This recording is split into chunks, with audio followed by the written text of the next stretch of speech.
முன்னொரு காலத்தில் ஒரு அழகான காட்டுக்குள்ளே 4 வலிமையான ஆட்டுக்கடாங்க சந்தோஷமாக சுற்றிக்கிட்டு இருந்ததுங்க.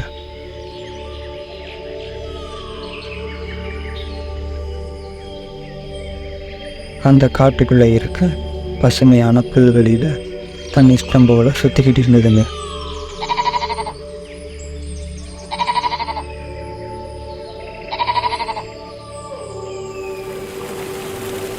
அதே காட்டுக்குள்ள ஒரு கொடூரமான சிங்கம் ஒன்று சுற்றிக்கிட்டு இருந்தது.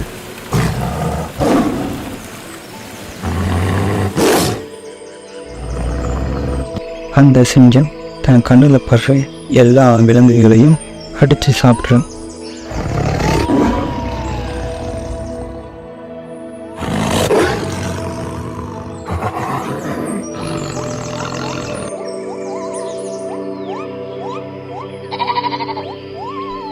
ஒரு நாள் அந்த சிங்கத்தோட கண்ணில் இந்த 4 ஆட்டுக்கடாவும் மேய்ஞ்சிக்கிட்டு பார்த்துருச்சு.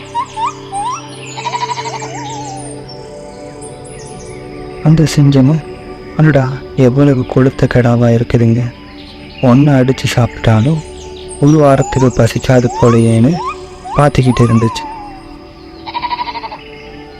அப்புறம் சிங்கம் கிடாங்க பார்க்காதப்போ பின்னாடி இருந்து தாக்க வந்துச்சு. அப்போ அந்த 4 கடாவும் ஒன்று சேர்ந்து சிங்கத்தை நல்லா தாக்கி தன்னோட கால்களையும் கூர்மையான கொம்புகளையும் வச்சு நல்லா தாக்கிடுச்சுங்க.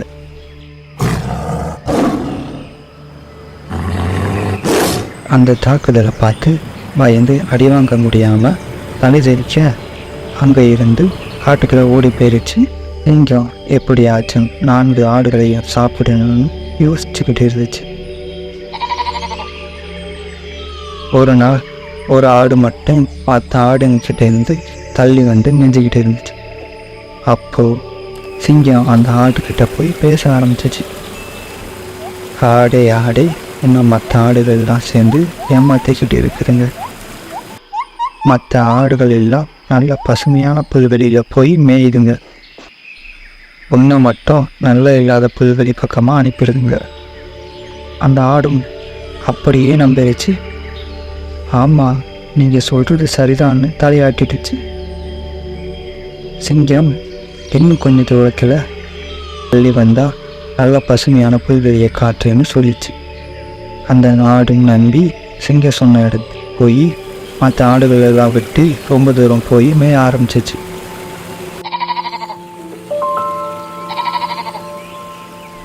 சிங்கம் இதுதான் சரியான நேரம் நினச்சி அந்த ஆட்டை அடிக்க ஆரம்பிச்சிச்சு.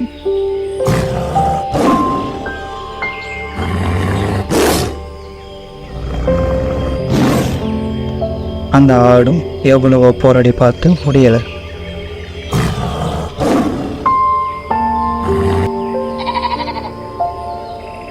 அங்கேயும் இங்கேயும் தப்பி ஓட பார்த்துச்சு, ஆனால் முடியலை. கடைசியில் சிங்கத்துக்கிட்ட மாட்டிருச்சு.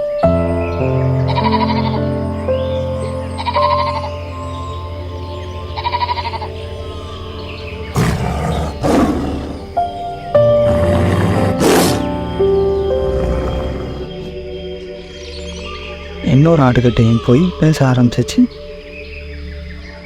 ஆடே ஆடே, இன்னும் மற்ற ஆடுகள்லாம் சேர்ந்து ஏமாற்றிக்கிட்டு இருக்குதுங்க.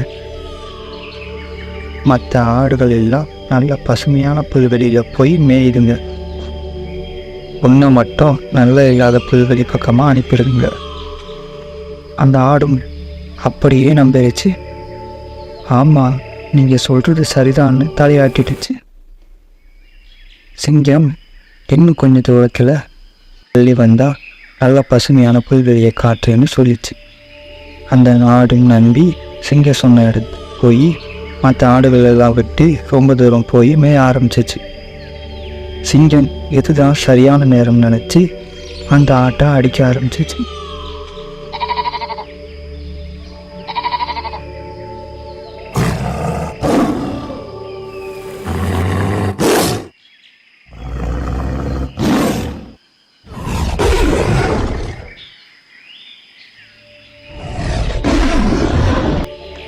அந்த ஆடும் எவ்வளவோ போராடி பார்த்து முடியலை. அங்கேயும் இங்கேயும் தப்பி ஓட பார்த்துச்சு. ஆனால் முடியலை. கடைசியில் சிங்கத்துக்கிட்ட மாட்டிருச்சு.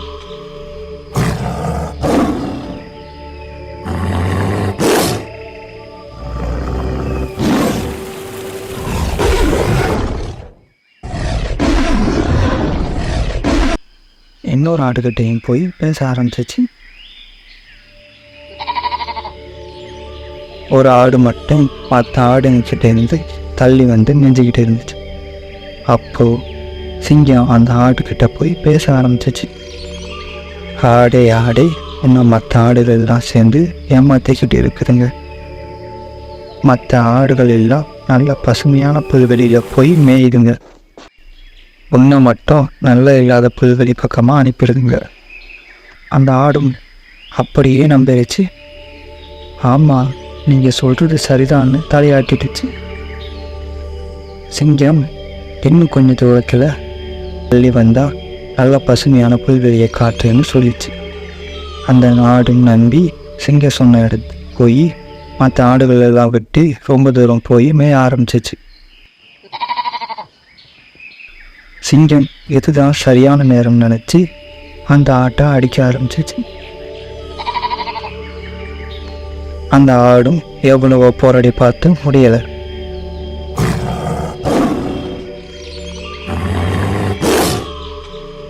அங்கேயும் இங்கேயும் தப்பி ஓட பார்த்துச்சு. ஆனால் முடியலை. கடைசியில் சிங்கத்துக்கிட்ட மாட்டிருச்சு.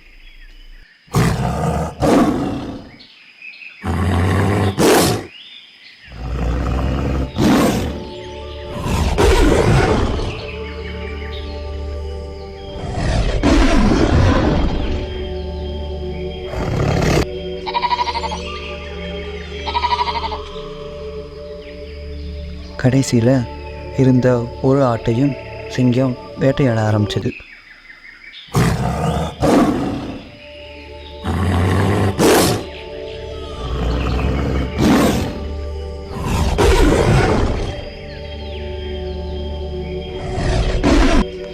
அந்த ஆடும் எவ்வளவோ போராடி பார்த்து முடியலை. அங்கேயும் இங்கேயும் தப்பி ஓட பார்த்துச்சு. ஆனால் முடியலை. கடைசியில் சிங்கத்துக்கிட்ட மாட்டிருச்சு.